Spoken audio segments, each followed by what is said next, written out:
This is the Zac Anesbury Show. Welcome. This podcast clip comes from an interview with Ryan Buckle from Top Shelf International. Path to take. Yeah.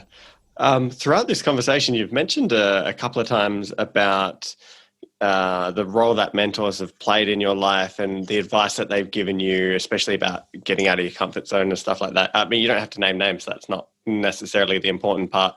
It's more about what influence have they had and your advice about people getting the most from them. Yeah. So I wouldn't be anywhere in life, I don't think, without mentors. And they start at a really early age, right? It's easy to call them mentors in hindsight, but you have people that guide you, essentially, that have either can see the world in front of you better than you can, or they've been around the block a few more times than you have. So I can think of lots of people, both personally and professionally, that have guided me along. I think that's a massively undervalued part of working in large organisations. I have been very fortunate to have different ones, it doesn't necessarily need to be the most senior person. It can be just someone who's complements some of the things that you might be trying to do with your life as well. So then in terms of mentors, I would say you're using them to help you build perspective. It should be a mutual relationship, but perspective is important. And I say perspective over opinion or what's right and wrong, because sometimes a mentor might say something that they believe builds your perspective, but might not be the right answer for you. So I can think of some examples where that's happened.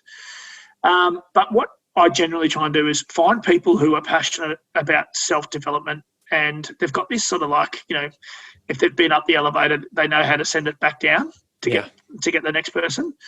So find people that are really passionate about it, and then make sure that you're the one that's driving the outcome. So I've generally found in business that if you really say to someone, they can feel the authenticity coming through about what you're after, and you drive it, there's no hindrance on how much time you could get with that person. So I think it's just showing up in that really authentic way in the first instance, and then making sure, obviously, that you find someone that's got a similar sort of passion around the areas that you might be trying to get some mentorship in. And then lucky last is, once you're fortunate enough to be in a position where you might have some experiences that might help others, you've really got to make sure that you push that back as well, because that's how the whole circle sort of works. Yeah, you sort of really segued me really into what I was going to touch on next, which is, having moved up the chain yourself and mentoring those below you. So you're obviously at a leadership level. How do you see your role as a mentor, and how do you try to mentor those below you?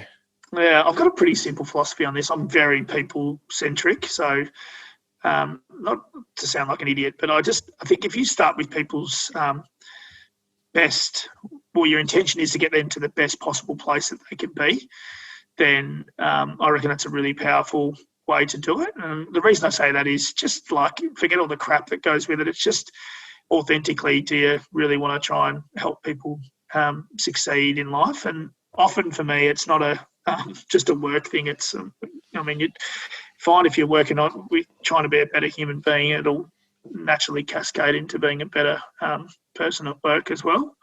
So that's probably the first tenet that I really get involved in. And I think you've got to find an angle for you if you're going to be a mentor. What are you going to offer people?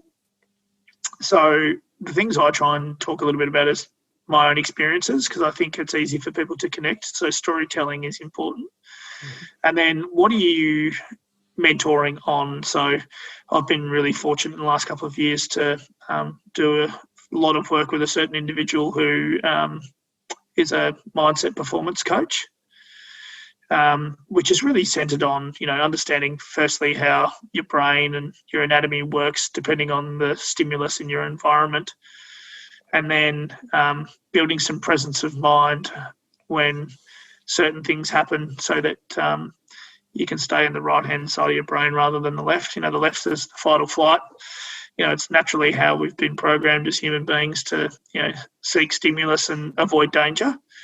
But helping your brain, because it's a very reptilian system, our brain. We like to think we're the most developed people on the earth. We are far from it.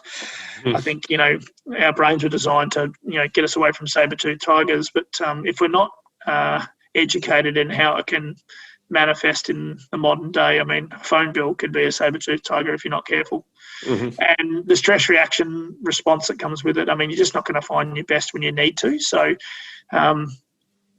how I sort of approach the mentoring bit is like, okay, how do we help you find the best version of you? How do you find the execution that you need in the moments that matter? And then we spend a lot of time sort of back and forth on that. But there's a whole raft that goes with the mentoring bit. I think you got to be clear on the purpose that you're embarking on together.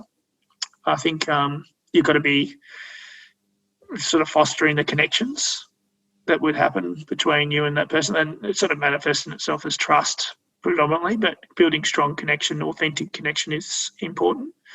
And then I think, I'm going to coin a phrase from my coach, but accountability to each other is really important too, which is like, did you do what you say you were going to do? How do you keep each other on track?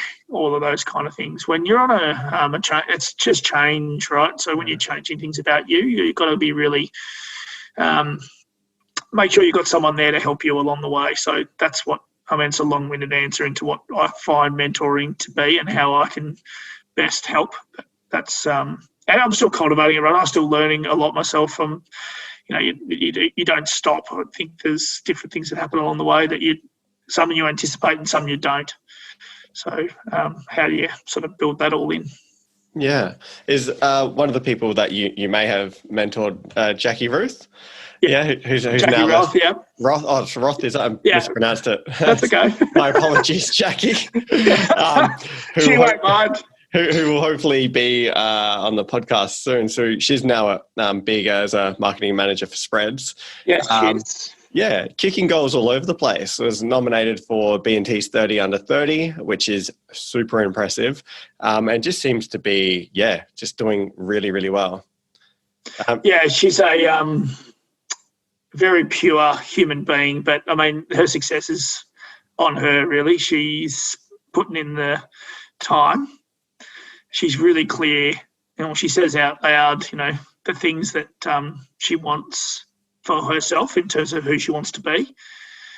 And then she spends a lot of time getting into the energy space of what that might manifest or visualizing what it might look like. So when you put those three things together, you can accomplish anything really. So I think Jackie's growth is her. I've just been fortunate enough to be shepherding at this stage of the game, but there's a saying of when the student is ready, the teacher will come, and I've experienced it, and I think Jack, I'm not the only teacher, obviously, she's had some other influences too, but it's a testament to what happens when you do the work, I would say, on yourself. Yeah, she strikes me as one of those real authentic people that you're talking about, which is actually one of the reasons I quite enjoyed working on the research project with your team originally for Lion was, you guys were, not only were you across a lot of the basic material, but I could tell right from the original TC that we had, you were real authentic people. I'm like, this is going to be a great project. Yeah. I've had a bit of a nightmare project recently. It's not much fun. Won't go into that one. You don't want to spend energy wearing masks that aren't you. That's how I see the world. Like if you put your own on and then, spend all your time trying to work that out rather than trying to put someone else's on. So it sounds easy. It's not easy to do because, there's so much in the world now that says that you need to be three different people at once, but I don't buy into it too much. No, I think try to consistently be me, and I think the world seems to work that way. Yeah. So I'm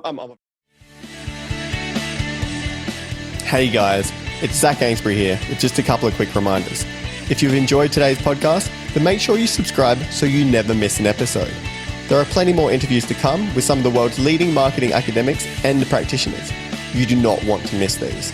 In the meantime, if you're looking for another way to connect, then follow me on Twitter at Zac Anesbury. That is ZACANESBURY for my take on the marketing issues of the day.